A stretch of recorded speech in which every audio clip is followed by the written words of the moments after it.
Nah, ketemu lagi sama gue David. Buat yang pertama kali nonton, jadi nama gue David. Gue tinggal di California sudah 6 tahun ya. Sebelumnya di Boston 1 tahunan. Nah,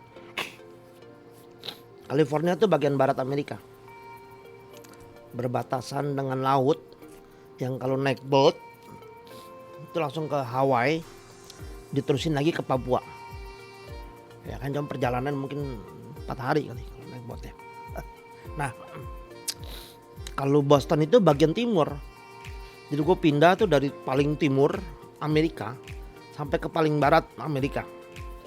Kalau di Indonesia tuh misalnya dari Papua sampai ke Sumatera, kira-kira begitu. Nah, video kali ini gue mau ngomongin tentang teroris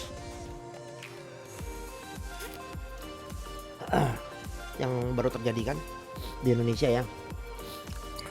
Pengeboman di gereja di Makassar, di depan gereja Makassar itu Katolik ya, katedral.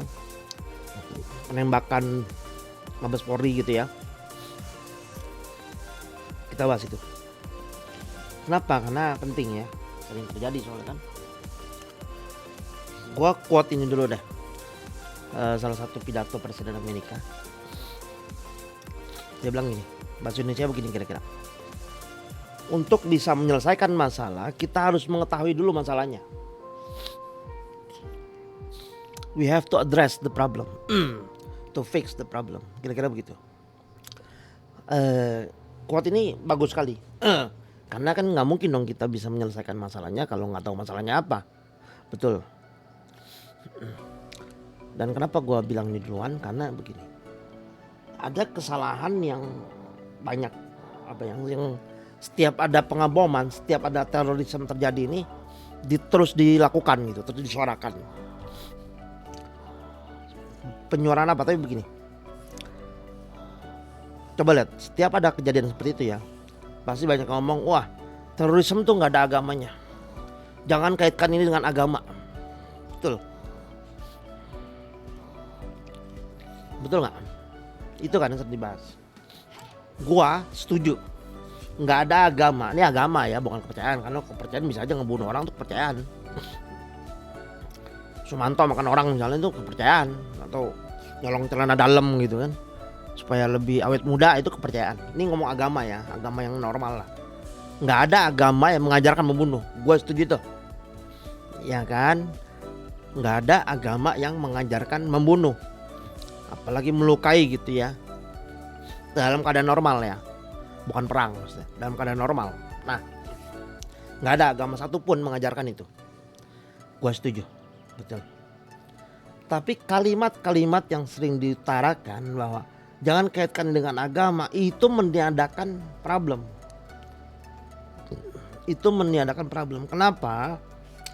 Karena pelaku terorisme itu punya agama. Iya kan? Dan kenapa ini penting? Karena motif yang dipakai itu ya agama. Makanya gue bilang itu penting. Betul. Tindakan terorismenya itu nggak ada hubungan dengan agama. Nggak ada hubungannya, nggak ada urusan dengan agama. Tindakan terorisme ya, seperti mandi kan nggak ada urusan sama agama toh. Betul. Tapi motifnya yang berhubungan dengan agama, yang dipakai buat ngebom, buat terorisme itu. Nah, kenapa perlu dibuka itu? Walaupun nggak enak, pasti nggak enak. Kalau gue Muslim, gue Kristen. Tapi kalau gue Muslim pasti nggak enak. Betul, andai kan gue Muslim ya, berarti kan agama gue Islam gitu ya. Pasti nggak enak. Kenapa? Karena ini agama gue yang dipakai, kira-kira begitu ya. Tapi itu harus dibuka, harus di-accept bahwa oke, dia Muslim, kan gitu. Oke, dia terorisme, dia Muslim. Harus di-accept gitu, harus diterima gitu. Walaupun gak enak. Kenapa? Karena untuk menyelesaikannya. Karena ternyata ngebom tadi itu kan, pelaku terorisme ini melakukan tindakan terorisnya berdasarkan motif agama, yaitu Islam misalnya. Kan begitu. Walaupun nih betul Islam tidak mengajarkan, pasti nggak mungkin mengajarkan membunuh kan. Nah, tapi itu untuk mengadres problemnya. Andai kan gue Muslim ya, misalnya gitu ya, kita sebut itu tadi gue Muslim lah. Pertama gue harus accept Terorisme ini yang ngebom gitu ya, yang kemarin nembak-nembak kantor polisi gitu, agama Islam, dan dia pakai Islam untuk membenarkan tindakannya walaupun nggak benar, betul ya, nggak benar, tapi harus diterima itu. Dia pakai alasan Islam, ajaran Islam untuk ngebom, memakai ajaran Islam untuk ya melakukan terorisme. Nah, pertama itu. Kedua, harus ada solusinya. Karena dia pakai ajaran agama, kan namanya ajaran itu kan ditanam. Nggak ada yang tiba-tiba bangun tidur gitu ya. Bangun tidur terus gue ngebom orang hari ini ya. Nggak ada, men. Ditanam gitu. Ditanam. Dan ditanamnya itu serius. Maksudnya serius tuh frekuensi ya. Frekuensi bahasa Inggris ya. Bahasa Indonesia apa ya? Rutin. Jadi berkali-kali gitu. Berkali-kali gitu. Karena nggak mungkin baru sekali ya terus dia berani ngebom bunuh diri gitu. Bom nggak. Pasti berkali-kali ditanam. Entah ditanam atau dia menanamnya sendiri. Dia research, dia itu. Tapi kan research itu kan katakan dia dari internet dia belajar. Betul. Tapi sebelum dari internet kan pasti dia dengar dari orang dulu. Baru dia cari tahu tuh di rumah kan begitu kan kira-kira. Make sense gak sih? Masuk akal kan ya? Jadi gak mungkin tanpa dengar khotbah. Nah ini kenapa maksudnya khotbah? Karena kan dia dengarnya dari ceramah pasti. Dia dengarnya dari ceramah.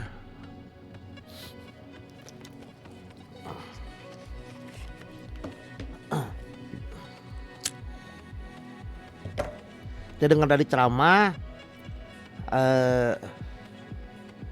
Katakanlah yang paling easy begini.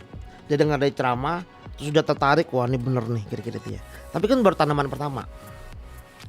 Katakanlah ceramah cuma sekali dia dengar, padahal nggak mungkin. Nah, tapi katakanlah cuma sekali gitu, ketemu orang yang dia jadikan guru kira-kira begitu ya. Nah, terus dia research gitu di internet. Tapi kan sebelum dari tadi dia dengar dulu kan orang itu kan, siapapun namanya. Nah, sumbernya itu. Jadi kalau ditelusuri dia punya sumber. Dia punya source of the problem, bukan sumber masalah ya, source of the problem ya, itulah pokoknya source of the problem. Aku ditelusuri, di back gitu, dimundurin gitu, dilihat itu kejadian gitu, harus di accept bahwa dia muslim dan dipakai ajaran Islam untuk ngebom gitu kan. Nah ini ditanam, pasti ada yang khotbahin dia atau dia dengar ceramah di mana gitu. Betul ya, sumbernya kan itu pasti begitu. Nggak mungkin ngebom tiba-tiba gitu, nggak ada tiba-tiba. Kenapa gue bilang ada tiba-tiba? Karena jangan kan ngebom, lu nyopet deh, lu nyontek gampang nih. Kalau nyontek semua orang nyontek, untuk sekolah pasti kan gampang nih, biar gampang terima ya. Nyontek deh, orang nyontek ya. Rasanya kalau pertama kali nyontek, deg-degannya setengah mati tuh. Rasanya nggak mungkin baru pertama kali gue mau nyontek enggak, pasti udah ditanam pokoknya gue mau nyontek, gue harus nyontek nih, jadi dikumpulin dulu keberanian tuh. Betul ya, itu nyontek, nggak ada orang terluka di situ, betul, nggak ada orang yang mati. Nah itu dia, jadi nggak mungkin namanya ngebom terorisme, nembak yang dia tahu dia bakal mati nih, ya kan, tiba-tiba itu nggak mungkin, pasti ditanam frekuen ditanam gitu secara serius, secara rutin gitu ya, secara terus menerus dalam jangka waktu tertentu, ya kan, seperti tanam pohon, ditanam, disiremin, ya begitu, dipupukin. Nah itu buahnya. Ngebom itu buah yang dipetik. Yang perlu dicari tahu, siapa yang ininya, gurunya siapa, dengar ceramah dari mana. Bahkan yang lebih ekstrim yang dilakukan oleh Pak Harto waktu itu, walaupun gue nggak setuju dengan, gue nggak setuju Presiden Soeharto ya, Presiden Soeharto gue nggak setuju karena dia membungkam orang, ya kan, Tapi di dalam hal ini dia benar, karena begitu dipelajari source of problem tadi, ternyata solusinya yang dipakai Pak Harto itu paling tepat. Apa itu? Walaupun pasti nggak enak buat orang muslim. Kalau gue muslimun pasti gue merasa nggak enak. Tapi itu harus dilakukan oleh Pak Harto dan sukses gitu. Nggak ada kan pengeboman zaman Soeharto, penembakan mana ada. Ya kan, kenapa? Karena dulu Pak Harto taruh intel di masjid-masjid. Taruh intel di masjid-masjid. Jadi setiap ceramah-ceramah yang di masjid, di musola mungkin gitu ya, itu nggak bisa dia ngomong-ngomong intoleran gitu, nggak bisa. Karena akarnya begitu. Akar-akar ngebom, lihat baca suratnya. Udah baca suratnya yang apa, surat wasiat itu. Ya kan, wah, ibunya sendiri diomelin tuh gara-gara ikut apa tuh namanya sebut itu ya. Apa bid'ah ya apa sih? Oh itu bid'ah tuh nggak boleh gitu. Wah ini ya, ini nih apa? Oh ini bid'ah, ini nggak boleh, ini dosa, itu dosa, terus nah itu akar itu akar tuh. Ketika tindakan intoleran dikerjakan, diceramahkan, ya kan? Itu akar tuh. Waktu zaman Soeharto nggak ada yang begitu, nggak ada yang berani ceramah begitu, nggak berani zaman Soeharto, mana berani. Coba di ceramah dah, intoleran sedikit aja misalnya nggak boleh ngucapin selamat Natal gitu, coba aja jemput sama tentara dia, karena ada intel di situ. Nah itu fix the source of problem. Ya kan, jadi nggak ada ditanam itu kebencian, nggak boleh ngucapin selamat Natal haram, nggak boleh pakai topi Sinterklas gitu, yang padahal cuma topi gitu kan, ya kan. Nah itu akar tuh. Jadi kalau disebut, kalau main game semua main game lah ya, dulu minimal Tetris lah, ya kan. Intoleran seperti itu level 1, level 10-nya ngebom, kan begitu. Jadi akar itu kan terus. Karena line-nya apa ya, dalam psikologi ada line itu. Line-nya itu sama gitu. Cuman beda levelnya aja. Level 1 ini, level 2 ini, level 3 ini gitu kan. Nah, khotbah intoleran itu kan sekarang dibiarkan. Udah berapa belas tahun ini dibiarkan toh. Utamanya sejak reformasi kan, kebebasan berpendapat gitu. Orang bebas ngomong apapun gitu.